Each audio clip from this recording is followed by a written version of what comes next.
Nga kanin biyo po ka dyan. Ito. Ano yung mga bata ma? Ito. Laba. Lalaga pa. Anong reliyon mo? Katoliko? Pasalamat lang tayo. Ito. Amang banal pagpalang Diyos, maraming salamat po muli Panginoon sa biyaya na patuloy mong kaloob sa amin. Ama, nasa aming harapan ay yung biyaya, abutin ng kanin at ulam at ang tubig.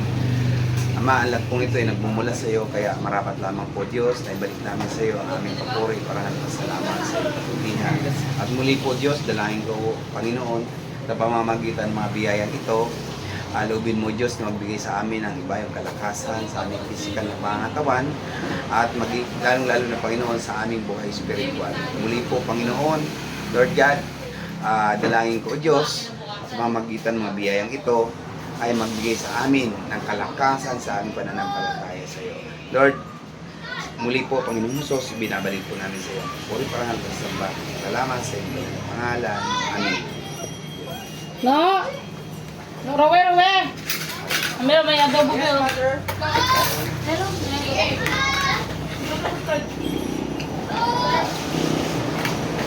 Kamaya dito. Sanay dito sanay kami dito sa Estranghero. Ang dami na dito na. Pangalan mo ulit? Jerwin de la Cruz, no? Sarapan ko yun na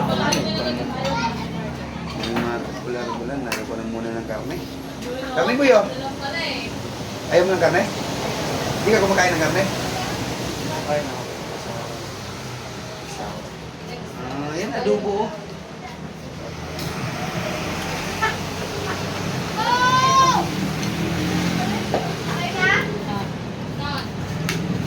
Ay, na kayo, Rolo! Sunta sa saging kayo, Day! Ayan tayo, Day! Video ako, para may remembers tayo, ha? Ha? Para magka-cellphone ka, makita mo ako. May YouTube channel ako, saka may Facebook page. Hanapin mo lang ako pagka...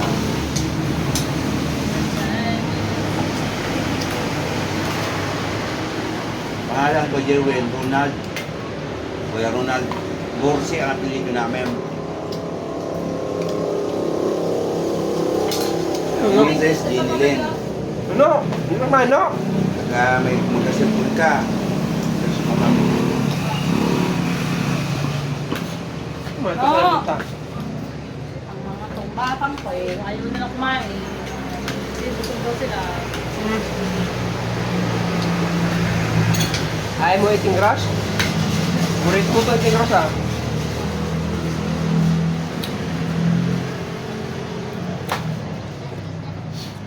Nak! Dyan ako ka sa'yo, Nak! Ha?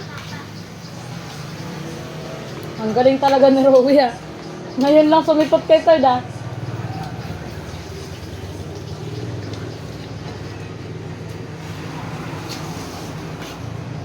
Anong pangalan ng nagpasok sa jam? Parang kapilala lang. Bakit sa akin ko? Galing Leyte, paano ka nakarating sa tiyan mo? Mabay lang. Umuwi nga daw tayo niya doon. Umuwi yung tiyan mo doon? Isaya ka yan? Isaya ka? Yung instruction daw dyan. Eh, Leyte ka. Basta mo cellphone. hindi ko yan tinanggal. Hindi ko yan inano, ha? Lumipad. Lumulas? Lumulas. Ito. Saging. Tama din. Jerwin de la Cruz. Paano? Yan. Kapatid na lang natin siya.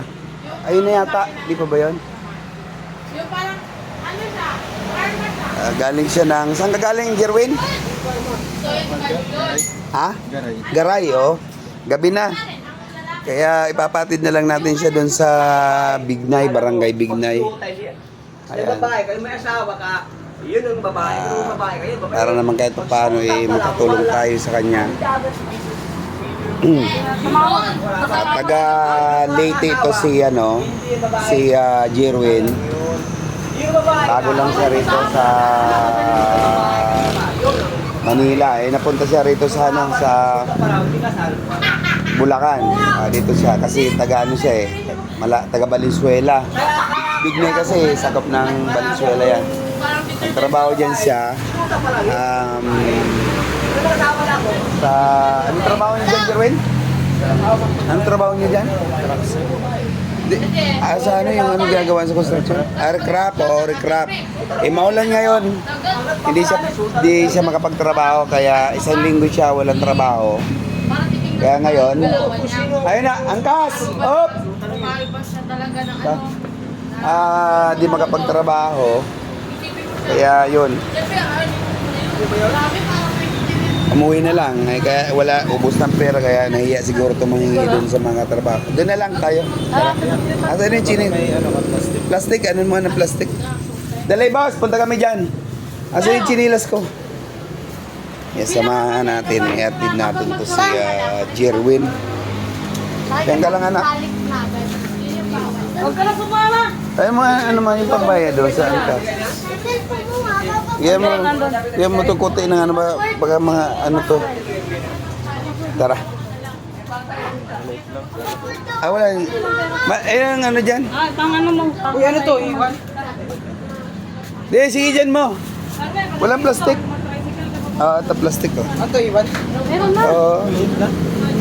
Tara na. Tara na.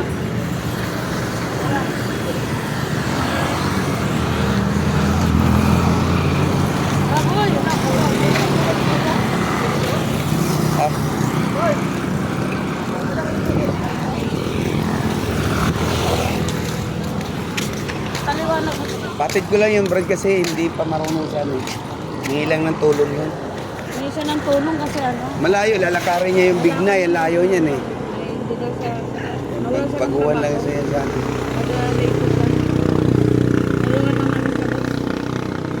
Pero nakapangalan kasi dyan. Ako? Siya.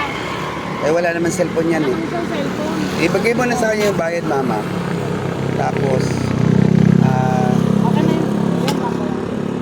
Nagpasulit na lang kasi hindi niya alam sir yung ano eh. doon lang sa high school. Alam niya na yung lakarin. Huwag mo na Ano daw siya? Alam niya na yung bahay ng sahin niya.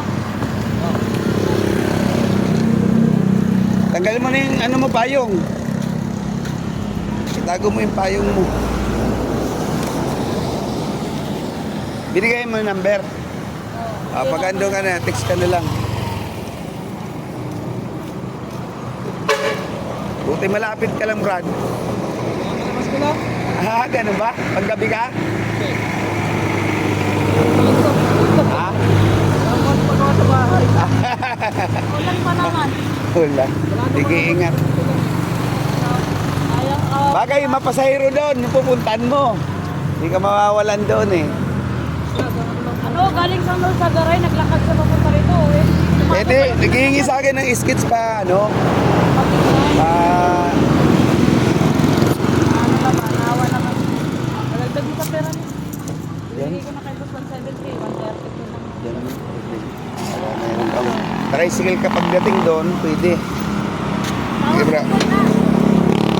Ingat kayo. Oh. Dito ka nandan mo sana, no? Dito ka mag-shortcut ka na sa pagitan, ha? Silang mo. Ha? Silang. Tama Silang yan. bang ano mo? Bisita? Ay, tama yan. Bisita doon sa ano, tama yan. Yun yung sa ano. Okay, ingat kayo, ingat. Yan na. Okay. Ang tas yun. Ayan.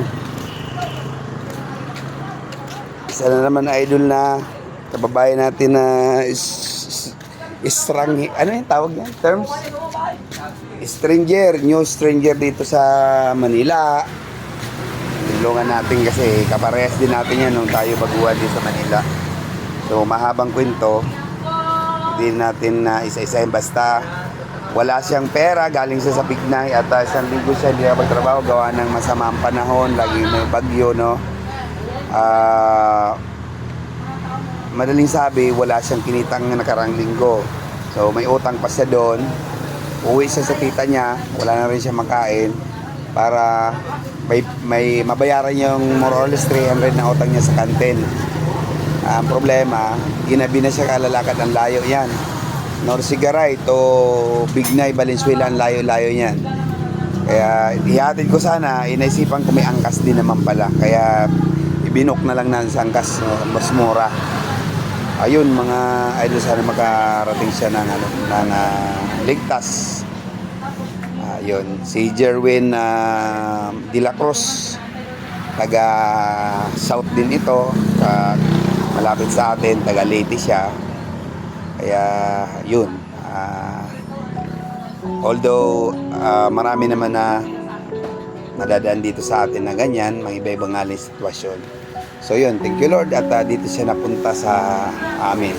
Okay, so mga idol, gagaliran kita, magandang gabi, ingat, God bless us all.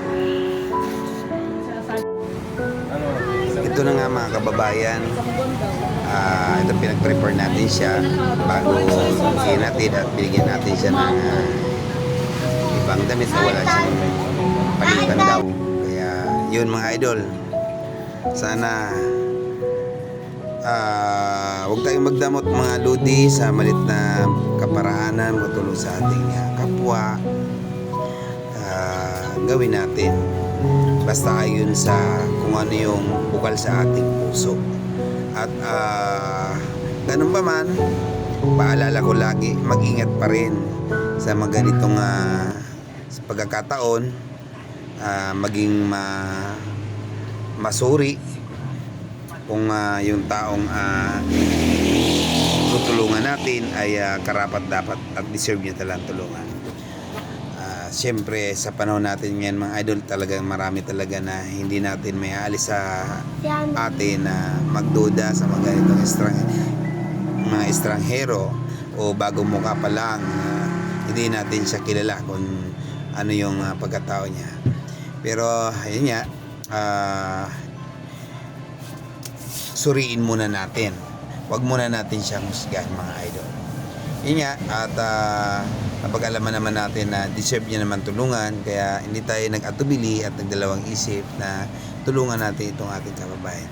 So yun nga mga idol, mga kagala, mga kagalero, maraming salamat sa inyong panonood. Kung inyong nagustuhan ang aming simpleng video, pasuyo naman mga lods, pa-share naman, pa-like, at pa-post na rin mga idol ang bell button kung inyong magustuhan. Pa-comment naman mga idol, pa-react naman, pa-like and react na mga idol. Sure, God bless us all. I love you. I love you.